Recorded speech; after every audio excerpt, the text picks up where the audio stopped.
नमस्कार, आपण पाहताय कोकण वार्ता न्यूज. कोकण वार्ता न्यूज मध्ये आपलं सर्वांचं स्वागत. पाहुयात बातमी सविस्तरपणे.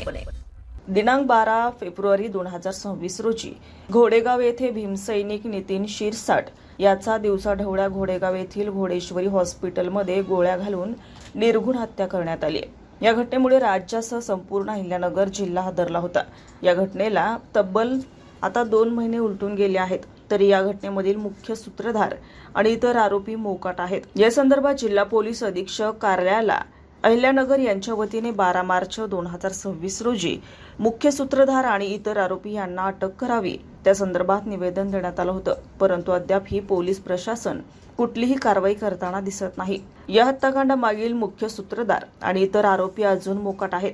त्यामुळे स्वाभिमानी आंबेडकरी चळवळ अहिल्यानगर यांच्या वतीने जिल्हा पोलीस अधीक्षक कार्यालय यांना तक्रार अर्जाद्वारे अल्टिमेटम देण्यात आला आहे. दिनांक 5 एप्रिल 2026 पर्यंत मयत नितीन शिरसाट यांच्या हत्याकांडामागील मुख्य सूत्रधार आणि इतर सर्व आरोपींना अटक झाली पाहिजे, नाहीतर 6 एप्रिल रोजी जिल्हा पोलीस अधीक्षक कार्यालयासमोर कार्यकर्त्या यांच्या वतीने आमरण उपोषण करण्यात येईल असा इशारा देण्यात आला आहे. कोकण वार्ता न्यूज, प्रवीण गायकवाड, अहिल्यानगर. ताज्या बातम्या आणि नवनवीन घडामोडी पाहण्यासाठी आजच आमच्या कोकण वार्ता न्यूज चॅनलला लाईक करा, सबस्क्राईब करा आणि बेल आयकॉन प्रेस करा आणि पाहत रहा कोकण वार्ता न्यूज.